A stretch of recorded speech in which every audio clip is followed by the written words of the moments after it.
Hey, what's going on? BlueRiser here, and we're going to talk about the 4 new characters that were introduced in the Fire Emblem crossover event for Dragalia Lost. Now, unlike any other event, we have four 5-star characters introduced. Without further ado, let's just jump into it.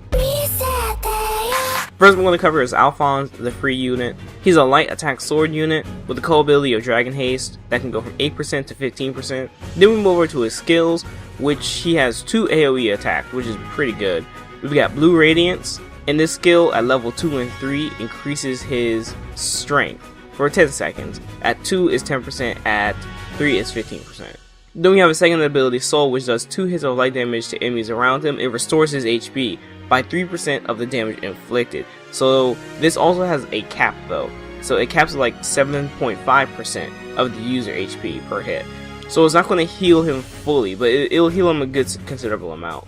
Now I say this because when we move over to his abilities, we have Last Burst, Curse Resistance, and Skill Haste. But then every single one of these Fire Emblem characters have a last type of ability. Now if you know that some Worm Prints have this ability as well, it's called Last Offense or Last Defense. This is when a character's HP hits a certain percentage and then they get a buff. Now my hugest issue with these last abilities is that you only can use them once. Don't get me wrong, it's an incredible buff. So Last Burst does a 40% buff for 10 seconds. 40%. That is a good amount, but if you're at 30% now, you can't use it ever again. It's a double-edged sword. For me, I definitely like to play with my health as high as possible. I don't like hitting low levels like 30% because for most cases, most harder bosses will kill you in a second. You know, one hit and you're dead. Of course, you have to get good at dodging, but still.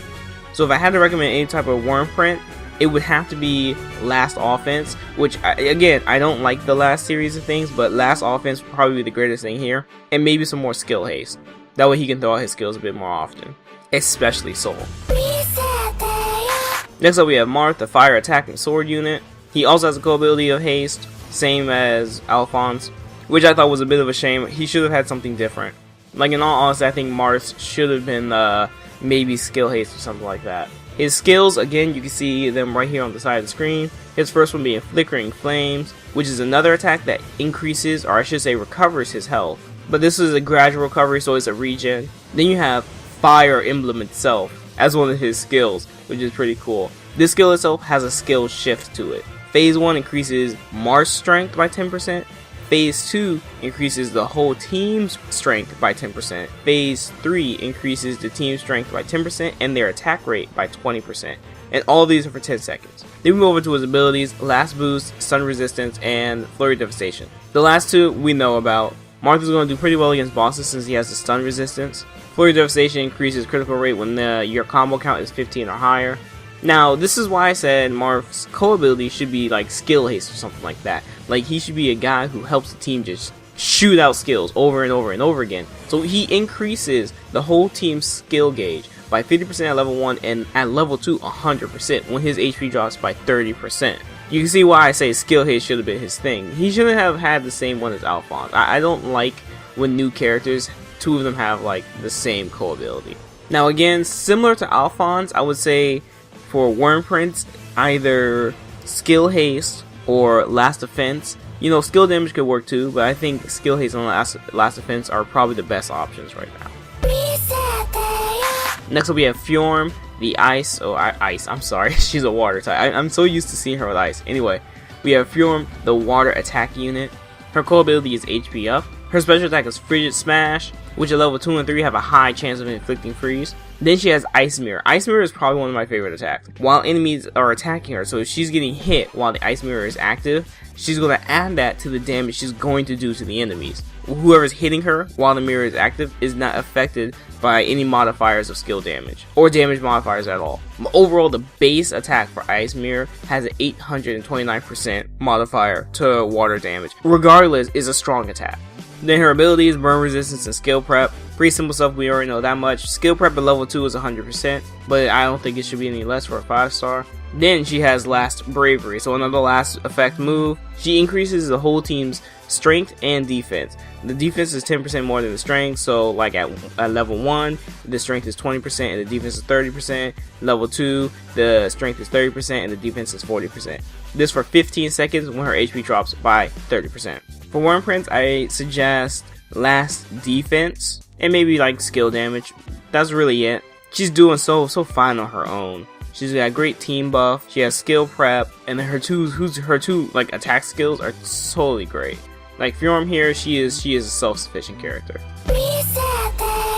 Then we move on to my favorite of the four, the Dark Attack Wand unit Veronica.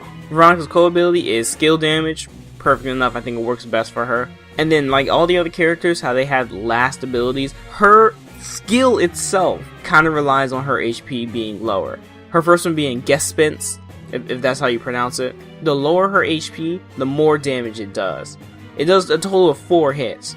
3 of a lower percentage, and then 1 of a very high percentage. And at level 3, the 3 hits can go up to 570. The 1 hit can go up to 700. It's a high percentage. And luckily, these attacks are also modifiable by skill damage boosters and stuff like that. And then we have Nosferatu.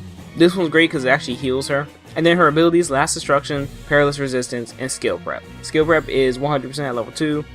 And then we have Last Destruction, which increases the skill damage of the next attack used by any team member by 30%. Well, I shouldn't say each team member. And then at the level 2 is 40%. So again, another one that is like, you hit 30%, it's time to rock and roll. I think what works best for her is Last Offense, Skill Damage, and Skill Haste. Okay, and that's it for the 4 Fire Emblem heroes. Overall, I like them a lot. They all work very well together in a team, since they all have a last type of offense, or I should say a last type of skill. Again, I'm not a huge fan of last skills, but I think this might work pretty well, since the characters are strong at their own. My playstyle doesn't really like me going to low percentages of health. Like 50% is low for me, so 30% is crazy low for me. Overall, what do you think of the characters? I think they're pretty great. Veronica being one of my favorites. I've been playing with her non-stop. I'm hoping there's more collab units coming out. I mean, technically, we've had collab units, right? We had Lily, who was from Grand Blue. I think Albert is from a different game too, Shadowverse? I think that's the game. But it wasn't technically called a collab event. Wonder why. And obviously someone correct me if Albert isn't from Shadowverse, but I'm pretty sure he is. Be sure to check out the channel. We have hundreds of videos for you to enjoy. See you next time. Peace out.